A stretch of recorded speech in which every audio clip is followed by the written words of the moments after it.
சிலர் ஆசைக்கும் தேவைக்கும் வாழ்வுக்கும் வசதிக்கும் ஊரார் கால் பிடிப்பார். ஒரு மானம் இல்லை அதில் ஈனம் இல்லை, அவர் எப்போதும் கால் பிடிப்பார். எதிர்காலம் வரும் அவர் கடமை வரும், உங்கள் கூட்டத்தின் ஆட்டத்தை ஒழிப்பார். கண்டிப்பா ஒழிக்கதான் போறாரு. வெயிட் பண்ணுங்க. குதூகலமா இருக்கிறீங்களே, நல்லா குதூகலமா இருக்குங்க.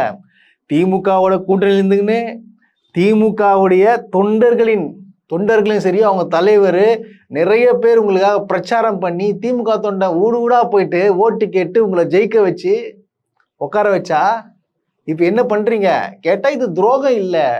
அவங்க அரசை தாங்கி பிடிக்கிறதுக்காக தான் நாங்க போனோம். நீங்க தாங்கி பிடிக்கிறதுக்காக தான் நீங்க திமுக கூட்டணியில இருந்து போனீங்கன்னா எப்படி? இது தாங்கி பிடிக்கிறதுக்காக அப்புறம் ஏங்க நீங்க திமுக கூட்டணியில இருந்தீங்க? இதுல வேற தோழமை கட்சி. தோழமை என்ன தெரியுமா? அதாவது தன்னோட வெற்றியில பயணிக்க கூடாதுங்க, தோல்வியிலையும் கூட இருக்கணும். ஒரு கட்சி வெற்றி அடையும் போது நீங்க பயனடைந்தீங்களோ, அதே போல தோல்வி அடையும் போது எப்படி கூட இருக்கணும். இத்தனை காலமா நீங்க இவ்வளவு தூரம் இங்க இருக்கிற வைகோவும் சரி, திருமாவளவும் சரி, எவ்வளோ நீங்க உங்களுக்கு தெரியும். நீங்க என்னதான் இருந்தாலும் திருப்பி திமுக கூட்டணிக்கு வந்திருக்கீங்க. ஆனா இருந்தாலும் உங்களுக்கு எல்லாமே கொடுத்து, அதாவது எனக்கு தெரிஞ்சு முதலமைச்சர் மு.க. ஸ்டாலின் அவர்கள் திருமாவளவன் அவர்களுக்கு பார்த்தீங்கன்னா, அவர் எப்படின்னா தோழமை கட்சிகள்லாம் கிடையாது, ஒரு அண்ணனா தம்பியா பார்த்தவர். இது அவருக்கும் தெரியும். ஆனா இப்ப பாருங்க, அவரை எதிர்த்து பேசினவங்க, அதாவது இந்த விசிக, மதிமுக, ஐயுஎம்எல், இந்த கம்யூனிஸ்ட் கட்சிகள்லாம், இடதுசாரி கட்சிகள்லாம், அவங்கெல்லாம் விஜய்க்கு எதிராக, எப்படி விஜய்க்கு எதிராக ஓட்டு கேட்டு பிரச்சாரம் பண்ணவங்க. இப்போ அவர் ஜெயிச்ச உடனே, அமைச்சர் பதவி கொடுத்த உடனே, ஓகே எங்களுக்கு மிகப்பெரிய ஒரு, அதாவது நாங்கள் எதிருமே வாழ்நாள்ல எதிரே பார்க்க முடியாத ஒரு விஷயத்த ஒன்று பண்ணி கொடுத்துருக்காங்க. அதுவும் இந்த ஐயுஎம்எல் இருக்கிறார் பாரு, பாய் காதர் பாய், சூப்பர் பாய். நான் சொல்றேன் கேளுங்க, இந்த ஐயுஎம்எல் இருக்கிறவங்க மட்டும்தான் ஓட்டு போடுவாங்க. எந்தவித இஸ்லாமியர்களும் ஓட்டு போட மாட்டாங்க. அதாவது இந்த பேர் டெய்லி பாருங்க, டெய்லி இவங்களை எடுத்து ஐயுஎம்எல், இந்த கம்யூனிஸ்ட், இப்போ இந்த வைகோ, இவங்களை எடுத்துன்னு வச்சுங்களேன், தினம் அதாவது தினம் பேட்டி கொடுக்குறது. நாங்கள் தாவேக்கா கூட தான் இருப்போம், அவங்க கூட அரசை கவலை விட மாட்டோம் அப்படின்னு சொல்றது யாரு? இவங்கெல்லாம் டெய்லி தினமும் பாருங்க, தினமும் ஒருத்தர் பேட்டி கொடுப்பாரு. அதாவது என்ன பதிவு வைக்கிறாங்கன்னா, அதாவது இப்போ நாங்கள் பார்த்தோன்னா தாவேக்கா தான் சிறந்த கட்சி, திமுக மோசமான கட்சி, திமுக பேரம் பேசினாங்க, எப்படி அதிமுக கூட ஒன்று சேர்ந்து ஆட்சி அமைக்கிற பேரம் பேசினாங்க, அதுல எங்க ஈடுபாடு இல்லை, இது ஸ்டாலின் அவர்களே சொன்னார் அப்படின்னு சொல்லிட்டு யார் சொல்ற? இந்த பாய் சொல்ற. ஆனா இதே வாய் என்ன சொல்லிச்சு, எங்க நம்ம தோல்வி அடைஞ்ச பொறுப்பு பார்த்தீங்கன்னா, திமுக என்ன சொல்லுதோ, முதலமைச்சர் மு.க. ஸ்டாலின் என்ன சொல்றாரோ அதன்படி தான் நாங்க கேட்டு நடப்போம். ஏன்னா எல்லாருமே திமுக தான் எங்களுக்கு தாங்கி நின்றுச்சு அப்படின்னு சொன்னவர், ஒரு அமைச்சர் பதவிக்காக செய்யலாமா? இப்படிலாம் இதெல்லாம் செய்யலாமா? நீங்க மக்களாகிய நீங்க தினம் பாருங்க, நீங்க தினம் பாருங்க, உங்களுக்கு தெரியும் யாரு துரோகம் செஞ்சிருக்கா, யார் எந்த மாதிரி வேலைகளை பார்த்திருக்கான்றது உங்களுக்கு எல்லாருக்குமே தெரியும். இப்ப நான் கேட்கிறேன், எல்லாருமே சரி, அதாவது பார்த்தீங்கன்னா தாவேக்கால இருக்கிற நிர்மல்குமார் அமைச்சர் சரி, இந்த பக்கம் இருக்கிற அவங்களுடைய திமுக கூட இருந்து வெளியே போனாங்களோ அவங்களும் சரி, எல்லாருமே என்ன சொல்றாங்கன்னா, இது என்னங்க அநியாயமா இருக்குது. அதே போல பாத்தீங்கன்னா அதிமுக வந்தவங்க என்ன சொல்றாங்கன்னா, என்னது அதிமுகவும் திமுகவும் கூட்டணி வைக்கிறேன்னு சொல்லிட்டாங்க, அதனால எங்களை தாங்க முடியல. என்ன பண்ணீங்க? டிவிக்களை போய் சேருவீங்களா? டிவிக்கு விஜய் இந்த அதிமுகவை சார்ந்தவர்களை எப்படி ஒரு பொருட்டாவே மதிக்கல. அதாவது என்ன சொன்னாருன்னா, இரண்டே பேருக்கு நடுவில் தான் போட்டியே, ஒன்னு டிவிக்கே, எது ஒன்னு டிஎம்கே, மற்றும் பலர்லாம் கிடையாது. மற்றும் பலர்லாம் உள்ள மாட்டிக்காதீங்க. இது மற்றும் பலர் உதிர்ந்து போன கட்சி. எந்த அளவுக்கு ஒரு கேவலப்படுத்தணுமோ அவ்வளவு கேவலப்படுத்தினாரு. அவங்க கூட சேர்ந்து கரெக்ட், ஆனா திமுக சேரக்கூடாது. அதனால அதிமுக திமுகவும் கூட்டணி வைக்கிறதுல உங்களுக்கு தாங்கிக்க முடியல, அது கொள்கை முறிவாயிடுச்சு, அப்படித்தானே? அதாவது அதிமுக எப்படி வந்துச்சு? திமுக தான் வந்துச்சு. அதிமுக தாய் கழகம் யாரு? திமுக தான். அதுல போய் சேர்ந்தாலாவது உங்களுக்கு ஒன்றும் எதுவும் சொல்ல மாட்டாங்க. ஆனா நீ எங்க போய் சேர்றீங்க? உங்களெல்லாம் ஒரு இதுவா மதிக்கல, ஒன்னும் இது பண்ணல. ஆனா நீ அங்க போய் சேர்ந்துட்டு இதுல பெருமை வேற, பெருமை நல்லா பெருமைப்பட்டுவங்க. சூப்பர். அதாவது பாருங்க, மக்களாகி நீங்க இன்னமும் பாத்தீங்கன்னா இந்த அரசு மேலேயும் இந்த கூட்டணி கட்சிகள் மேலேயும் நல்லது, நீ அவங்க நல்லவர்கள் நினைத்தீங்கன்னா, எனக்கு இதை விட இந்த நீங்க பார்த்துருக்கீங்க எந்த மாதிரி நிலைமைகள் போயிட்டு இருக்குன்னு சொல்லிட்டு நீங்க வந்து முடிவெடுக்கணும். வரக்கூடிய தேர்தலில் நான் மீண்டும் மீண்டும் சொல்றேன், வரக்கூடிய தேர்தல் வந்து நீங்க இடைத்தேர்தல் நினைச்சு தயவு செய்து எடை போட்டுறாதீங்க. இது ஒரு ஆட்சி மாற்றத்துக்கான தேர்தல், இது ஒரு பொது தேர்தல் மாதிரி கன்சிடர் பண்ணுங்க. கன்சிடர் பண்ணீங்கன்னா எல்லாரும் பார்த்தோன்னா பயப்படுவாங்க, அலறுவாங்க. ஏன்னா இது வந்து ஒரு திமுக மேல குறை சொல்லிட்டு ஆட்சிக்கு வந்துட்டு, ஆனா இவங்க செய்யக்கூடிய வேலைகள்லாம் பார்த்தீங்கன்னா உங்களுக்கு தெரியும், இதெல்லாம் வந்து ரொம்ப ரொம்ப கீழ்த்தரமான சீப் பாலிடிக்ஸா இருக்கு. இப்படி இருக்கச்ச நேற்று பார்த்தீங்கன்னு வச்சுக்கோங்க, நேற்று வந்து ஒரு மிகப்பெரிய ஒரு அதிரடி கைது ஒன்று பண்ணிக்கிறதா வந்து என்ன பண்ணுறாங்க, சிடிஆர் நிர்மல்குமார் வந்து பதில் சொல்லிட்டு இருக்காரு. அது என்னன்னு பார்த்தீங்கன்னா, அது தாவேகா எம்எல்ஏ வந்து திருநாவுக்கரசு வந்து ஐடிபிஎஸ்ன்னு சொல்லிட்டு ஏதோ ஒரு இயக்கம் ஒன்று வச்சிருக்காப்புல. அதாவது பார்த்தீங்கன்னா அரசியல் வந்தாலே ஒரு குதூகலமாயிட்டு பொழப்பு நடத்தக்கூடியவர் தான் இந்த திருநாவுக்கரசு.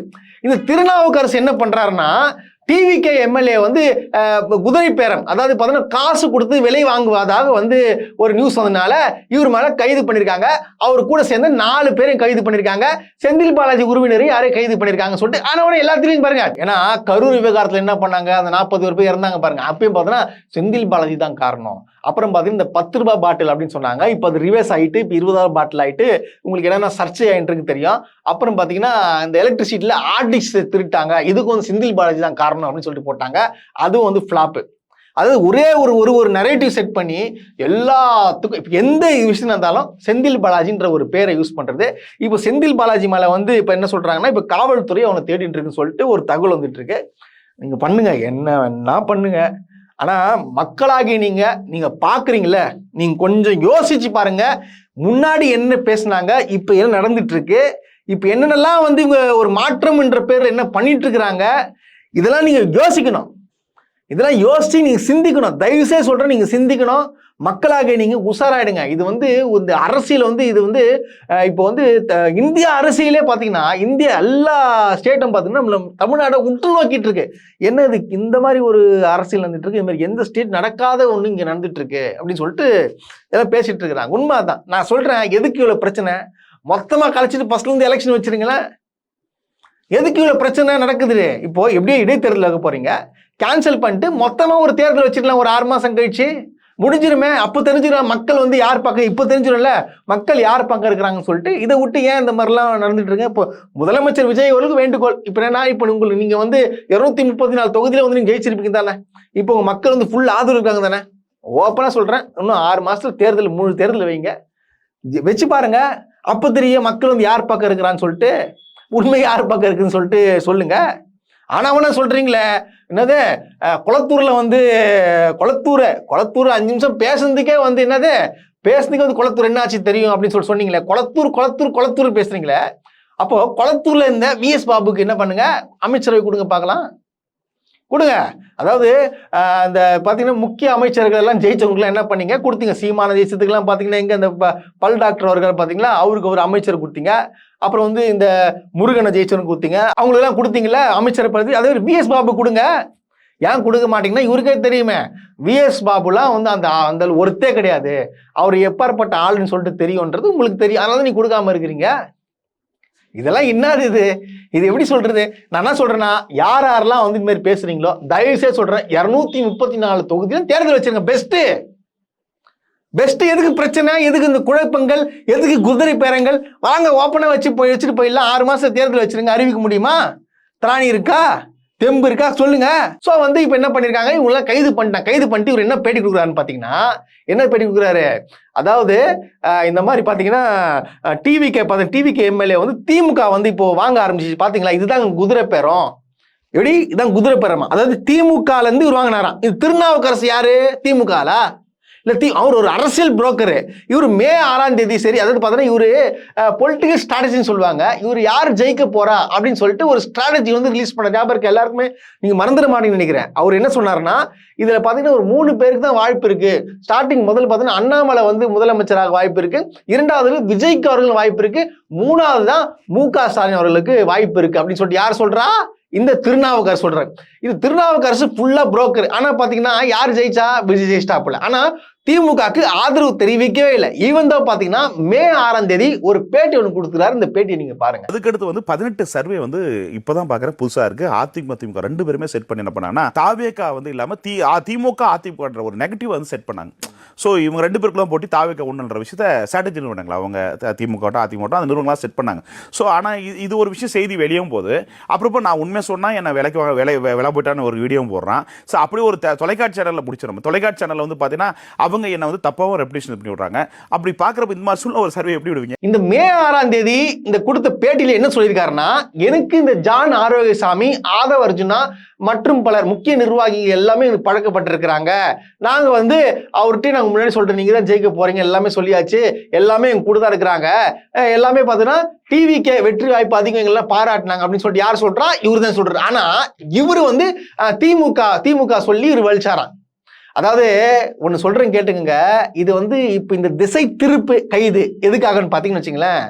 அதாவது இன்னொன்னு சொல்றேன் கேளுங்க, முக்கியமான விஷயம். இவர் வந்து மே 30ஆம் தேதி இரவு 2 மணிக்கு கைது செய்யப்படுறார். சரிங்களா? அதாவது ஒரு நாள் கழிச்சு தான் இவரை கைது பண்ணிட்டோம் அப்படின்ற எப்படி டிவில நியூஸ் வருது. ஏன் முன்னாடியே கைது பண்ணது ஏன் சொல்லவே இல்லை? அப்ப பின்னணியில் என்ன இருக்கு? கைது பண்ண உடனே சொல்ல வேண்டியதானே, ஏன் சொல்ல மாட்டீங்க? அது போக இந்த எம்எல்ஏ இருக்காரு பாத்தீங்களா, அந்த ஊத்தாங்கரை எம்எல்ஏ தாவேக்கா எம்எல்ஏ, அவர் என்ன சொல்றாருன்னா, இந்த மாதிரி வந்து எங்கிட்ட பேரம் பேசினாங்க அப்படின்னு சொல்லிட்டு கிட்டத்தட்ட ஒரு 35 நாளா 40 நாட்களாக பேரம் பேசினாங்க.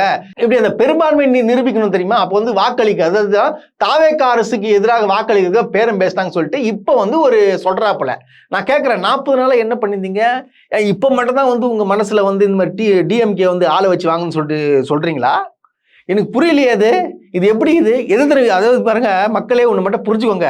இவங்க எதுக்காக வந்து இந்த மாதிரி ஒரு மடைமாற்றுக்காக இறங்கிறான்னு பார்த்தீங்கன்னா, நான் சொல்றேன் கேளுங்க. தொடர்ந்து அதிமுக எம்எல்ஏக்கள் எப்படி அதிமுக எம்எல்ஏக்கள் வந்து டிவிக்கு போயிட்டு இருக்கிறாங்க. இப்போ விஜய் பாஸ்கரும் போறா போல இன்னைக்கு இணைப்பு நடக்க போகுது. ஸோ மக்கள் எல்லாம் பார்த்துட்டு இருக்காங்க, என்னடா அது டிஎம்கே வந்து பேரம் பேச சொல்றாங்க, ஆனா டிவிக்கு ஒரு எம்எல்ஏ கூட போல, ஆனா அதிமுக வந்து எப்படி தொடர்ச்சியா வந்து போயிட்டு இருக்கிறாங்க அப்படின்றது யோசனை வரும். இது போக பார்த்தீங்கன்னா வைகோ அவர்கள் வந்து என்ன சொல்லியிருக்காருன்னா உங்களுக்கு எல்லாருக்கும் பார்த்துருப்பீங்க. திருப்பி இந்த வீடியோ போடுப்பா. 2 எம்எல்ஏக்களும் அவர்கள் ராஜினாமா செய்தால் இடைத்தேர்தல் வரும். அப்படி ஒரு இடைத்தேர்தல் வந்தால் நானே வந்து உங்களுக்கு ஆதரவா பிரச்சாரம் செய்வேன்னு அவர் சொன்னார். பாத்தீங்களா? இந்த மாதிரி விஜய் தான் சொன்னாரு, இந்த மதிமுகல இருந்து 2 எம்எல்ஏ ரிசைன் பண்ணி வை, அவங்களை ஜெயிக்க வைக்கிறது என்னோட பொறுப்பு, நீங்க எங்க சொல்றீங்களோ அங்க வந்து பிரச்சாரம் பண்றேன் அப்படின்னு சொல்லிட்டு யார் சொன்னா? வைகோ. இப்போ வைகோ வந்து ஓப்பன் ஸ்டேட்மெண்ட் கொடுத்திருக்காரு, இந்த மாதிரி விஜய் தான் சொன்னார் சொல்லிட்டு. ஸோ அதனால ஆர்எஸ் பாரதி என்ன பண்ணிருக்காரு பாத்தீங்கன்னா, கவர்னருக்கும் விஜிலன்ஸுக்கும் பாத்தீங்கன்னா ஒரு கம்ப்ளைண்ட் லெட்டர் கொடுத்திருக்காரு. இந்த மாதிரி வந்து இவங்க மேல நடவடிக்கை எடுக்கணும், இந்த மாதிரி ப்ரூஃப், அதாவது பாத்தீங்கன்னா வீடியோ ஆதாரத்தோட வந்து இந்த மாதிரி வைகோ சொல்லியிருக்காரு, வைகோவையும் கைது பண்ணுங்க, முதலமைச்சர் விஜய் மேலேயே வந்து நடவடிக்கை எடுக்கணும் அப்படின்னு சொல்லிட்டு ஆர்எஸ் பாரதி சொல்லிட்டாரு. சோ இந்த லெட்டர் வந்து வெளியே போயிட்டு ஒரு இம்பாக்ட் கிரியேட் பண்ற போறது. இதை நம்ம இப்போ மடை மாற்றணும் அப்படின்ற ஒரே காரணத்துக்காக, எப்படி ஒரே காரணத்துக்காக தான் இந்த மாதிரி வேலைகளை வந்து இப்ப ஆரம்பிச்சுக்கிறாங்க. இப்போ வந்து திமுக மேல குறை சொல்றாங்க. நான் கேட்கிறேன், இப்போ வரைக்கும் எந்த எம்எல்ஏ திமுக வந்து சேர்ந்திருக்காங்க? அதாவது மதிமுகவில் இருப்பவர்கள் உதயசூரியன்ல இருந்து யோசிக்கிறாங்க. அவங்களுக்கு மனசாட்சி இருக்கு. ஏன்னா திமுகவுடைய அனைத்து தோழர்களும் அனைத்து தொண்டர்களும் என்ன பண்ணாங்க, இவங்களுக்கு ஓட்டு கேட்டாங்க. மதிமுக ஓட்டு கேட்கறதுக்கு. ஸோ அவங்களுக்கு ஒரு மனசாட்சி இருக்கு. அதனால வந்து நேர்மையா இல்லைங்க, நான் வந்து எம்எல்ஏவா பயணிக்கிறேன். ஏன்னா இவரை நம்பி வைகோவை நம்பி எவனும் போக மாட்டான். வைகோ நம்பி போட்டா அவங்க குடும்பமே அழிஞ்சிரும், எல்லாமே அழிஞ்சிரும் வச்சுங்க. அதனால வந்து என்ன ஆச்சுன்னா, அதனால உசார் என்ன பட்டாங்க, நீங்க வேணா போங்க, நாங்க வரல அப்படின்னு சொல்லிட்டு இவங்க வந்துட்டாங்க. உடனே நிர்மல்குமார் என்ன சொல்றாரு, அது எப்படிங்க மதிமுக மட்டும் எப்படிங்க வந்து இந்த மாதிரி மதிமுக எம்எல்ஏ எப்படி திமுக வாங்குச்சு, அது குதிரை பேரம் இல்லையான்னு கேட்கிறாரு. ஏமா உதயசூரன் இருந்து ஜெயிச்சுக்கிறாங்க, அவங்க எப்படி வந்து குதிரை, இது பேர் குதிரை பேரமா? நீங்க பண்றீங்க பாரு, அதிமுக ஒட்டி இங்க உங்க கட்சிக்கு வரதுக்குன்னு நீங்க பெரிய சாதனை பண்ணி கிழிச்சிட்டீங்களா? உங்க அண்ணன் வந்து பெரிய அரசியல் மேதாவியா? யார் அவரு? யாருமே கிடையாது, ஒரு நடிகர், எல்லாரையும் மனசை கவர்ந்தவர். சோ வந்து கவர்ந்து ஓட்டு வாங்கிட்டார், அவ்வளவுதானே. அதுக்காக நான் கேட்கிறேன், இந்த அதிமுக எம்எல்ஏக்கெல்லாம் எப்படி ஒரு மனசாட்சின்றது இல்ல? மனசாட்சி கொஞ்சம் கூட மனசாட்சி இல்ல. இந்த விஜய் பாஸ்கர், அதாவது பாருங்க, நான் விஜய் அவர்கள்கிட்ட ஒரே ஒரு கேள்வி கேட்க விரும்புறேங்க, எனக்கு வந்து தெரிஞ்சாவணுங்க. இப்போ திமுக அதிமுக ஊழல் சக்தின்னு சொல்றீங்க. அப்போ ஊழல் செய்த முதலைகளை நீங்க கூப்பிடுறீங்களே, இது என்ன கணக்கு? இது எந்த கணக்குல வரும்? இது சரியா தவறா? மக்களாக்கி நீங்க சிந்திக்கணும். இங்க பாருங்க எப்படி ஒரு, அதாவது நான் ஒன்று சொல்லிட்டு ஓப்பனா, ஆனா வந்து தோழமை கட்சிகள்லாம் தெரியல. நான் சொல்றேன் கேளுங்க. எல்லாம் என்ன சொல்றாங்க வந்து டிவிக்கு, அதாவது விஜய் என்ன சொன்னாருன்னா முன்னாடி நல்லா யோசிச்சு பாருங்க. இந்த மாதிரி வந்து என்னோட கூட்டணி கட்சிகள் யாரெல்லாம் வரீங்களோ அவங்களுக்கு அது அரசாங்கத்துல ஒரு முக்கிய பதவி அமைச்சரவையில வந்து கொடுப்போம், ஆட்சியிலும் பண்ணு, அதிகாரத்தில் பாருங்க, நம்ம கூட வரவங்களுக்கு நம்மளும் கொடுக்கணும் இல்லையா அப்படின்னு சொல்லிட்டு எப்படி சொன்னாரு. கரெக்டா? எப்ப சொன்னாரு? தேர்தலுக்கு முன். அப்போ கூட்டணி கட்சிகளுக்கு பிரெஃபரன்ஸ் பண்ணி என்ன கொடுத்துடணும்? அமைச்சரவை கொடுத்துடணும். அப்போ கூட்டணி கட்சிகள் யார் இருந்தா அவங்க கூட? 2 கட்சிகள் இருந்தாங்க. ஒண்ணு வந்து இந்த மிஸ்ரா ஜெகநாத் மிஸ்ரா ஒருத்தர், அப்புறம் பார்த்தா முஸ்தபா பாய், அவர் பார்த்தா முஸ்லீம் லீக் ஒன்று வச்சிருந்தாப்புல, அவங்க கட்சி அணைச்சார். சோ நான் கேட்கிற ஒரே கேள்வி என்னன்னு பாத்தீங்கன்னா, எதுக்காக உங்க உள்ள இருக்கிற ஆல்ரெடி நீங்க சொன்ன உடனே உங்க கட்சிக்கு வந்து சேர்ந்த கூட்டணி கட்சி வந்து உங்களுக்கு சேர்ந்த ஏன் 2 எம்எல்ஏக்கு ஏன் அமைச்சரவை தரல? நீங்க அவங்களுக்கு கொடுத்தா கரெக்ட். ஆனா இப்ப என்னாச்சு? உங்க ஆட்சி கவிழக்கூடாது அப்படின்றதுக்காக இந்த திமுகவுடன் பயணிச்ச தோழமை கட்சிகளுக்கு வந்து எப்படி அமைச்சர் நீங்க கொடுத்தீங்க? அப்ப இது பேர் சந்தர்ப்பவாதம் தானே? இது மாற்று அரசியலா?